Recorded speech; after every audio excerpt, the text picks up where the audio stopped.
জাহাঙ্গীরনগর বিশ্ববিদ্যালয় মার্কেটিং বিভাগের শিক্ষার্থী আফসানা করিম রাঁচির মৃত্যুর ঘটনায় দায়িত্ব অবহেলার অভিযোগে বিশ্ববিদ্যালয়ের 4 কর্মকর্তা-কর্মচারীকে সাময়িক বরখাস্ত করা হয়েছে।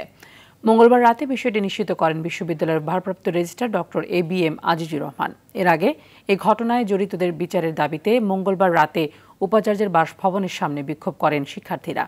পরিস্থিতি উত্তপ্ত হলে উপাচার্য অভিযুক্তদের বিরুদ্ধে ব্যবস্থা নেন আশ্বাস দেন। এরপর শিক্ষার্থীরা তাদের অবস্থান কর্মসূচি প্রত্যাহার করেন। এদিকে মার্কেটিং বিভাগের শিক্ষার্থী আফসানা করিম রাঁচির মৃত্যুতে আজ শোক দিবস ঘোষণা করেছে বিশ্ববিদ্যালয় প্রশাসন। এই দিন সব ক্লাস পরীক্ষা স্থগিত এবং বিশ্ববিদ্যালয়ের পতাকা অর্ধনমিত রাখা হবে বলে জানানো হয়েছে।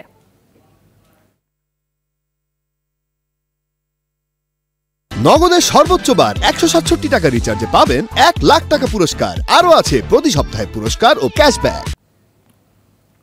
এ বিষয়ে বিস্তারিত জানাতে জাহাঙ্গীরনগর বিশ্ববিদ্যালয় থেকে সরাসরি যুক্ত হচ্ছেন সহকর্মী জিয়াউর রহমান। জিয়া, রাঁচির মৃত্যুর ঘটনার দায়িত্বে যে অবহেলার কথা বলা হচ্ছে, সেই অবহেলাটা কি ধরনের ছিল এবং শিক্ষার্থীদের যে দাবিগুলো প্রশাসন মেনে নিয়েই কি এই শোক দিবস পালনের সিদ্ধান্ত নিয়েছে কিনা?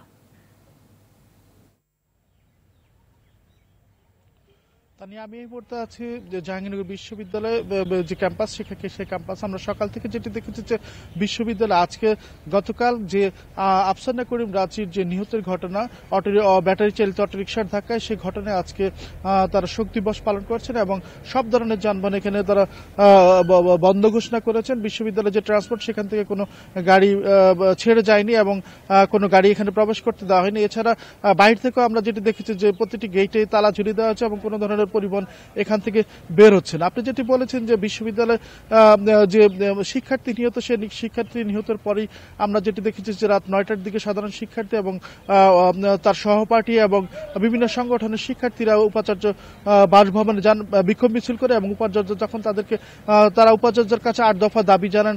শিক্ষার্থীদের এই যে ক্যাম্পাসে অটোরিকশা সহ বিভিন্ন যানবাহনের যে ব্যাপারে গতিতে চলাচল সহ সিসিটিভি ক্যামেরা এবং অন্যান্য 8টি দাবি তারা জানান এবং সেই প্রেক্ষাপটে উপাচার্য তাৎক্ষণিকভাবে এবং সে সময় শিক্ষার্থীরা এই ঘটনার সাথে জড়িতদের বিচারের দাবি জানান। আমরা যেটা দেখেছি যে তখন উপাচার্য মহোদয়কে শিক্ষার্থীদের আশ্বস্ত করেন এবং উনি আজকে শোক দিবস ঘোষণা করেছেন এবং তিনি যেটি বলেছেন যে আজকে পতাকা অর্ধনমিত থাকবে। এছাড়া সব ধরনের ক্লাস পরীক্ষা এবং বন্ধ থাকবে। এছাড়া আমরা যেটা দেখেছি যে বিশ্ববিদ্যালয়ে যে শিক্ষার্থীরা, সেই শিক্ষার্থীদের দাবির প্রেক্ষিতে যে নিরাপত্তার দায়িত্বে প্রধান নিরাপত্তা কর্মকর্তা সহ 4 জনকে সাময়িক বরখাস্ত করা হয়েছে এবং তাদের কাছে যেটা বলা হয়েছে যে বিশ্ববিদ্যালয়ে তাদেরকে দায়িত্ব ছিল এই যে পরিবহনগুলো, সেই পরিবহনগুলো কিভাবে চলছে এবং তাদের সেই গতিবিধি এবং পরিবহনের যে বাড়তি অটোরিকশা চলাচল সেটি তারা খেয়াল না করার কারণেই তাদেরকে সাময়িক বরখাস্ত করা হয়েছে বলে আমরা কর্তৃপক্ষ সূত্রে জানতে পেরেছি। তো তা নিয়ে পরবর্তীতে নিউজে হয়তো পরবর্তী নিউজে আমি এর আপডেট জানাতে পারবো।